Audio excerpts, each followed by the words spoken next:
ፍቅር ታገተች። የዴቭ እናት ደግሞ ፍቅረኛው ጋር አገናኘችው። ዴቭ ከዶክተሩ ጋር ሆነና ዴቭ ደግሞ እናት ካመጣችለት ፍቅረኛው ጋር ሆነው ሆቴል ተገናኝተው ዶክተሩና ዴቭም ተደባደቡ። የአደይና የዴቭ መጨረሻ ምን ይሆን? አሰላሙ አለይኩም ወራህመቱላሂ ወበረካቱ። ውድና የተከበራችሁ ቤተሰቦች እንዴት ናቸው? ከኔ ጋር አልሐምዱሊላህ ሰላማችሁ ብዝት ይበያላችሁበት። ሰብስክራይብ ላይክ እያደረጋችሁ ቤተሰብ ሁኑኝ፣ አበረታቱኝ። የምታበረታቱኝ ደግሞ አመሰግናለሁኝ።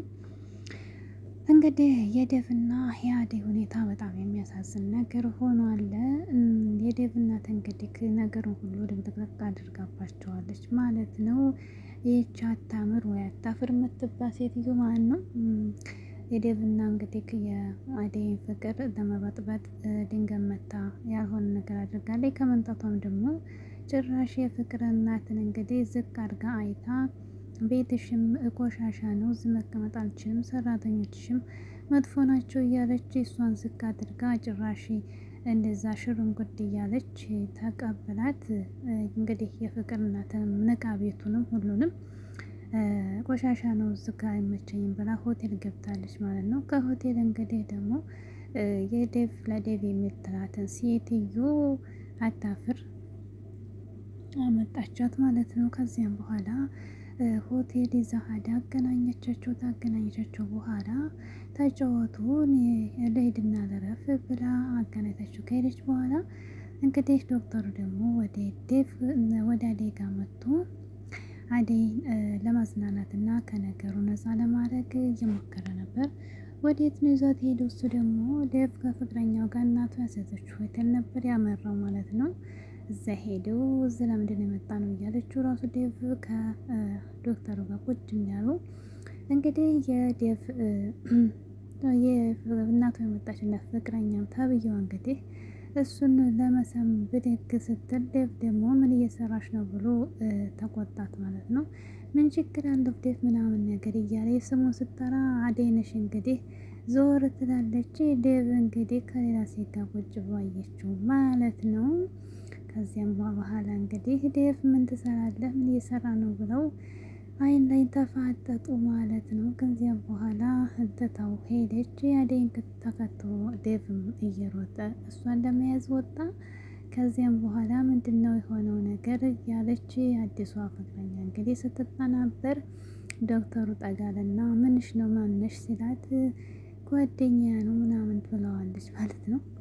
እንግዲህ ዶክተር መስዋዕት ሄዶ አደይን ለመያዝ ሁለታቸው ለመረጋጋት ሲሮጡ ዴቭ እንግዲህ ከውጭ ላይ ይዟት ተረጋጊ እንዳየሽው አይደለም እንደዛ አይደለም ብሎ ለማሳመን አደይን ሲሞክር ካሁን በኋላ እንዳትይዘኝም አጠገብም እንዳትደርስ ብላ ዴቭ እንግዲህ እየተመራች ስትል ከዚያም በኋላ በቃ ዴቭ በቃል ካሁን በኋላ ተጫወተባት ብሎ ዶክተሩም እንግዲህ ዴቭን ለማስቆም ሞከረ።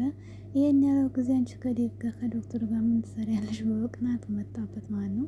ዴቭና እንግዲህ ከዶክተሩ ሊማታቱ ተገባበዙ። ከዚያም በኋላ አደይ ትታው ሄደች። ግን ትታው ሄደች ዶክተሩ ተከተላት ማለት ማንም አልፈለገም ብላ ሄደ ነበር። ዶክተሩን ተከትሎ በመኪና ሸኛት ማለት ነው። እዚያም እንግዲህ ጓደኛ ቦታ ምን እያረክ ነው ናቱር ምናምን ያቺ ታሁን በኋላ አጠገቤ እንዳትደርሺ እዛው ሂጂ ሆቴልሽ ብሎ ትቷት ሄደ ማለት ነው። ዴቭ እንግዲህ ደግሞ ትልቅ ነገር ምንድነው? ዴቭ እንግዲህ ዳኒ እንግዲህ ፍቅርን አግቷታል ማለት ነው። በጨለማ ብቻዋን ስትሄድ አግኝቷት ፍቅር ታግታለች። አግታት እንግዲህ የመሬቱን እንግዲህ ቦኩን ለምን ሰጠሽ ለነ ዴቭ አሳልፈሽ ለሌሊ ለምን ደረሰ ብሏት ነው እንግዲህ በዛ ነው ያገታት ማለት ነው።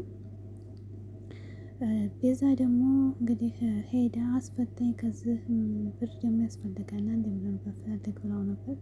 ከየት ላምጣ ብር ሲላት ያችን ፍቅርን ተጠቀምባት ብለው ነበር። እሱም ደግሞ አግቶ ብር ከእናቷ ለመቀበል አደረገ ማለት ነው። በስተመጨረሻም ተስማምታ ብር እንደምትልክለት እናቷ እያስደወለች እያስነገረች ነበር። ነገር ግን እንግዲህ እስካሁን አደይ ማነው ዳይመንድና አሹ እየፈለጓት ነበር። ሊያገኟት አልቻሉም ማለት ነው።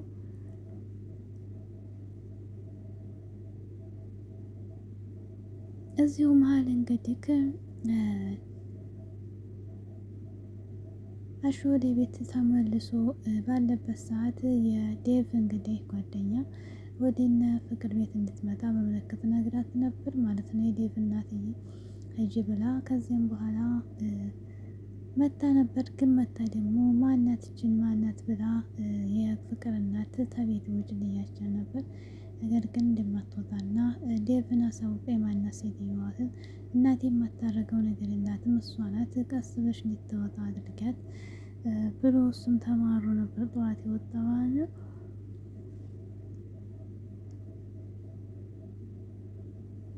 ከዚያም በኋላ አንቺ ማንሽ ምናምን እያስጠይቃት የፍቅር እናት እኔ የዴቭ ጓደኛ ነኝ ልንጋባ ነው አሁን እያለች ነበር። ሳይታወቁ ህዳር አለ እንዴት ተሰጥተዋት የምታገብ ስላተራት በልጅነቴ ዴቭን አገባለሁ እያልኩ ነው ያደግኩት አለች ማለት ነው። እንግዲህ እሱ አደይና አደይ ጋር አደይ ነው የሚያገባው ስትላትን እያለች እንግዲህ ስትሞላቀቅ ነበር ማለት ነው። መልቃቃ ሰው እንደ ቢጤው ነው እንደ ጓደኛው የሚባለው እኮ ነው። የዴቭና ስትሞላቀቅ እችም ደግሞ ትሞላቀቃለች ማለት ነው። ስነ ስርዓት የጎደላቸው አደይን ሩቧን አይደርሷትም ከስነ ስርዓታቸው ከምናቸው ከመልካቸው አያፍሩ አያምሩ የሚባሉ ሰዎች ናቸው ማለት ነው። እንዲሁም ደግሞ የቤዛ ወንድም እንግዲህ ፍቅርና ክፍል ገንዘብ እየጠየቀ ነው ከፍቅር እናት ማለት ነው።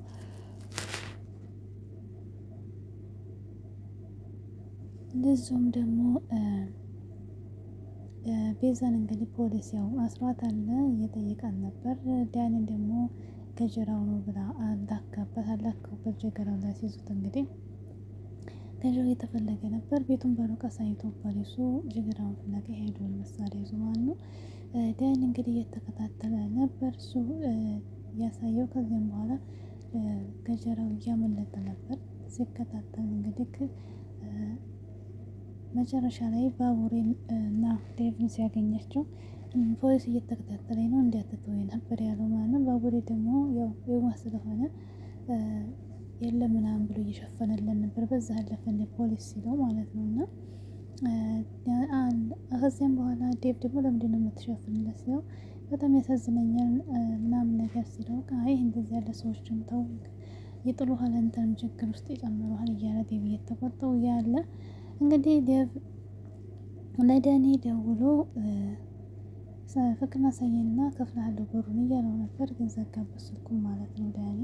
እዚሁ መሃል እንግዲህ ባቡሬንና ዴቭን ፖሊስ በቁጥጥር ስር አውሏቸዋል። ምን እንደሰሩ አላውቅም። ጀገራው ሲያመልጣቸው